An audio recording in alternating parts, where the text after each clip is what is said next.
La Ilustración fue un movimiento o corriente intelectual, filosófica, ideológica y artística que acentúa el uso de la razón propia de cada ser humano, en busca de un progreso, buscando con esto la justificación y fundamentación de las afirmaciones hechas, dando origen al cuestionamiento de las leyes y mecanismos que rigen a una sociedad.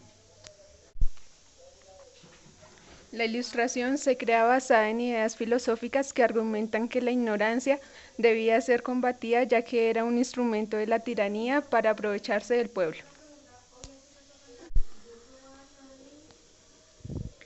Es por esto que la Ilustración cobra mucha fuerza en el campo político, económico y social, ya que al vencer a la ignorancia por medio del uso de la razón humana, las personas podían progresar en busca de un mundo mejor.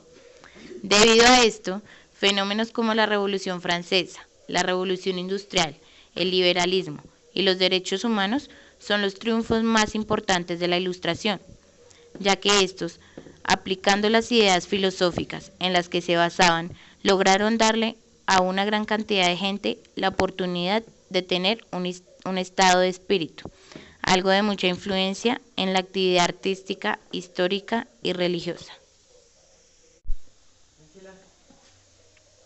El movimiento de la Ilustración se extendió durante los siglos XVII y XVIII, siendo este último el tiempo en el que más se desarrolló, dando origen a las revoluciones burguesas en Inglaterra y Francia, siendo este país en donde más se sintió su poder originando la Revolución Francesa, que asume las ideas ilustradas con el fin de obtener un nuevo orden político que se basó en el principio fundamental de la razón, debido a que durante siglos el feudalismo se había mantenido produciendo una desigualdad económica, social y cultural. Francia sufrió una vida social caótica. Durante la revolución se introdujeron varios ilustrados que ayudaron a que la constitución cambiara para los burgueses y plebeyos en cuanto a la igualdad y la educación. En Inglaterra también se vio un evento muy importante como fue la Revolución Industrial, la cual dio origen al mayor conjunto de transformaciones socioeconómicas, tecnológicas y culturales de la historia de la humanidad desde el Neolítico. Se basaba en que el trabajo manual fuera reemplazado por la industria y la manufactura, dando paso a la producción en serie, ya que se simplifican tareas complejas en varias operaciones simples que pueda realizar cualquier obrero sin necesidad de que sea mano de obra calificada.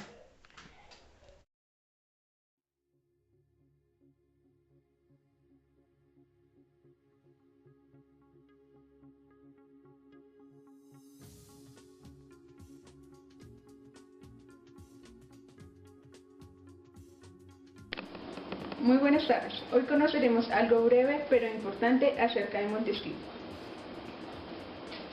Señor Montesquieu, ¿en qué basa su pensamiento político? Bueno, como ya he expresado en el espíritu de las leyes, he buscado obtener una física de las sociedades humanas. ¿Y cuál es su modelo o metodología al realizar sus trabajos? Suelo basarme más en lo experimental que en lo especulativo. Parto de los hechos observando las variaciones y al hacer comparaciones logro establecer las leyes. ¿Y estas leyes cómo se obtienen o qué las caracteriza? Las leyes proceden de relaciones obtenidas de la naturaleza, de las cosas y de las revoluciones sociales. De modo que en lugar de pensar que es posible separar la ley positiva de la ley natural, considero que mutuas se complementan. Con estas leyes es posible juzgar la forma de gobierno en un pueblo, es decir, la bondad o maldad de su gobierno. Cada pueblo tiene formas de gobierno distintas y leyes propias de su trayectoria histórica. Por lo tanto, considero que no existe un único prototipo que me permita determinar o juzgar la bondad o la maldad de su cuerpo legislativo. Suponiendo que usted fuera gobernante de un pueblo, ¿cómo lo gobernaría? Obteniendo la ideología de John Locke, es necesario separar la ley legislativa de la ejecutiva y no obstante la ley judicial. Muchas gracias.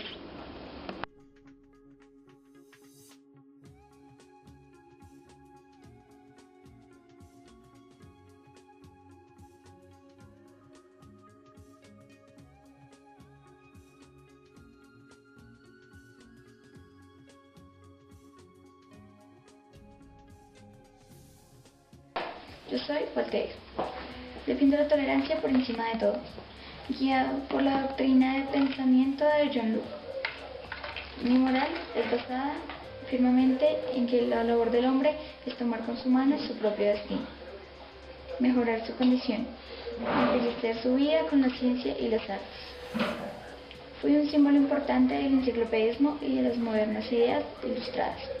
Defiendo la libertad de pensamiento, la tolerancia y la justicia como instrumentos superadores de la ignorancia, el dogmatismo y las supersticiones de toda índole.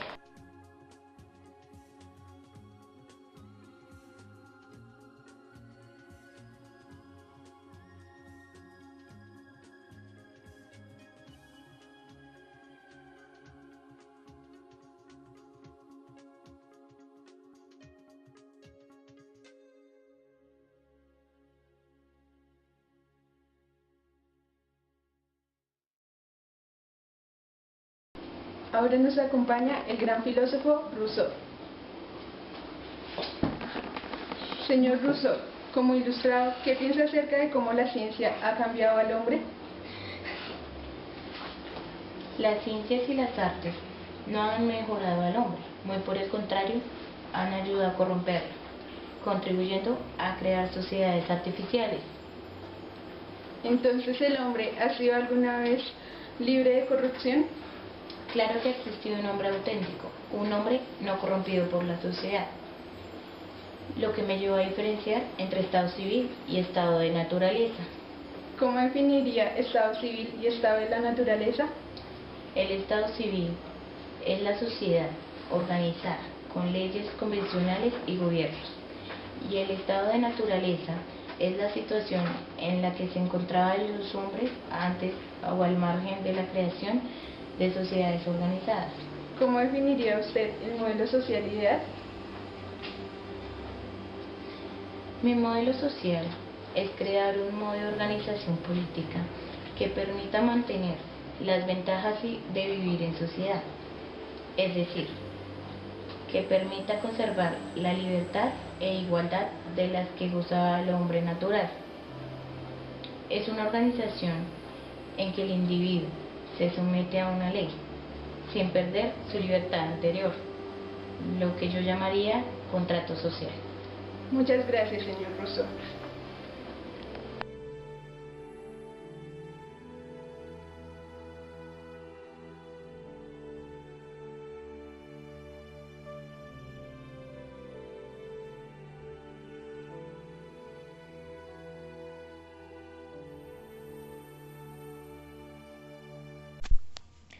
Para el siglo XVIII, Carlos III gobernaba el Reino de España.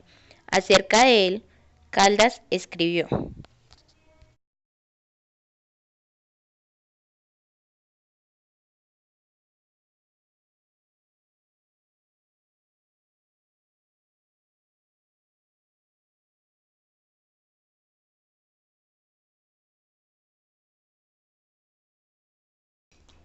Se sabe que el territorio del nuevo Reino de Granada durante el siglo XVIII estaba aún controlado por la península ibérica.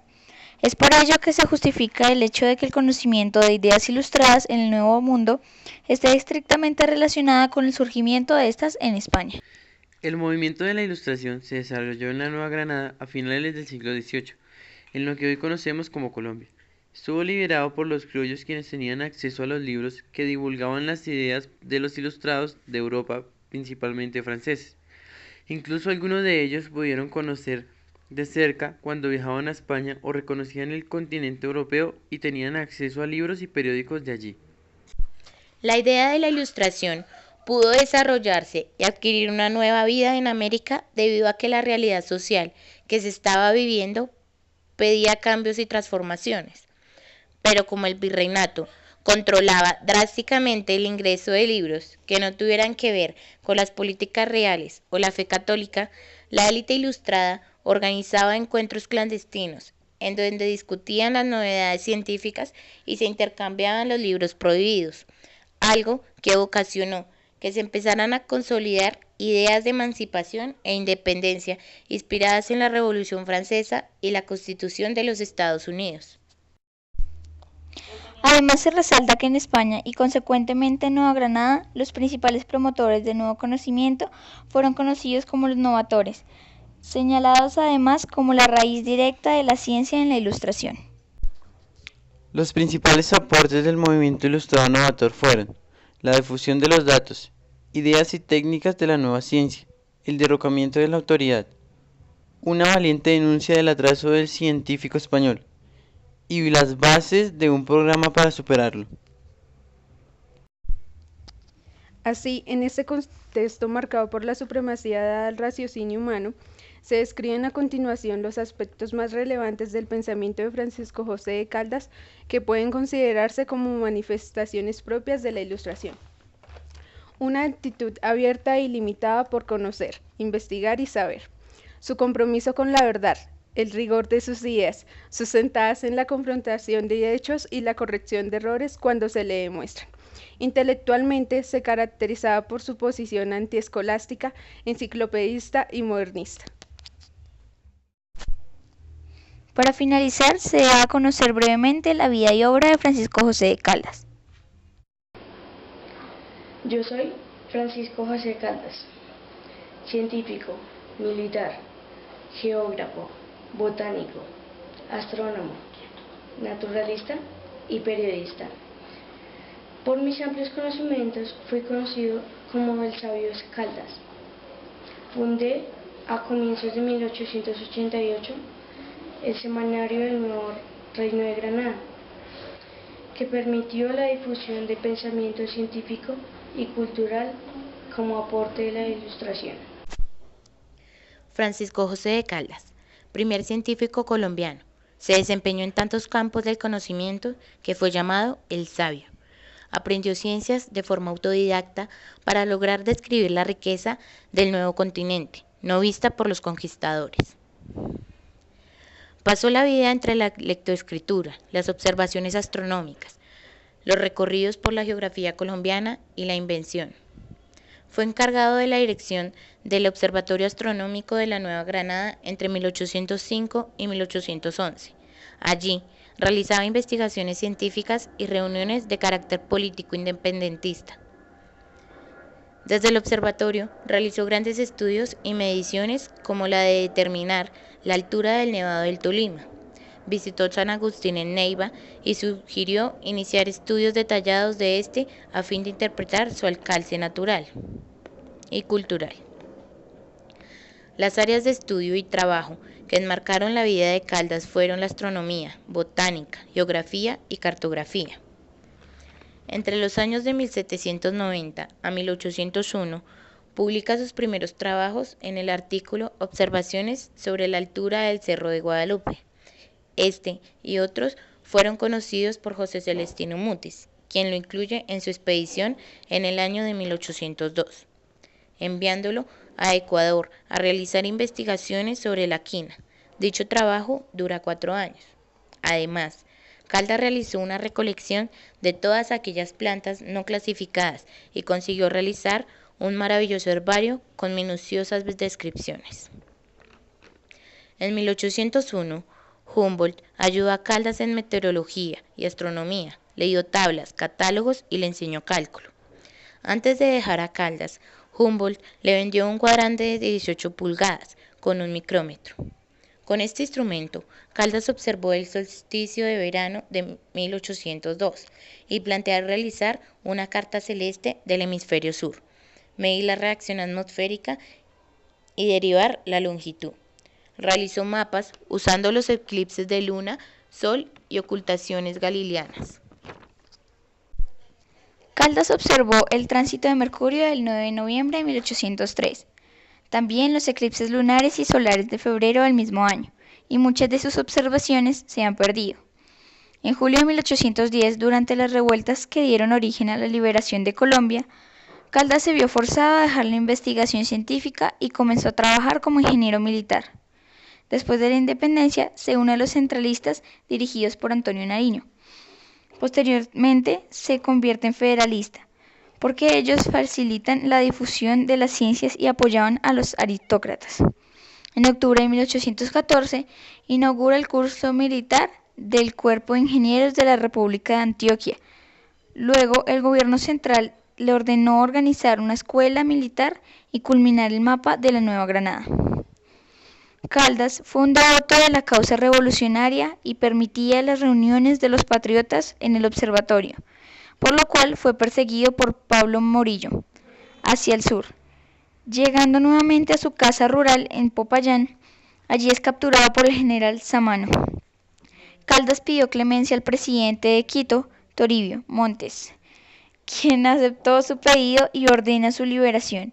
Pero Samano no acató la orden y al contrario trasladó a Caldas y a otros patriotas a Santa Fe. El 26 de octubre de 1816 se le dicta sentencia de muerte y 4 días después Caldas es fusilado. Su cadáver fue sepultado en la iglesia de la Veracruz, que es actualmente Panteón Nacional. Después sus despojos fueron trasladados a Popayán y depositados en la iglesia de San José.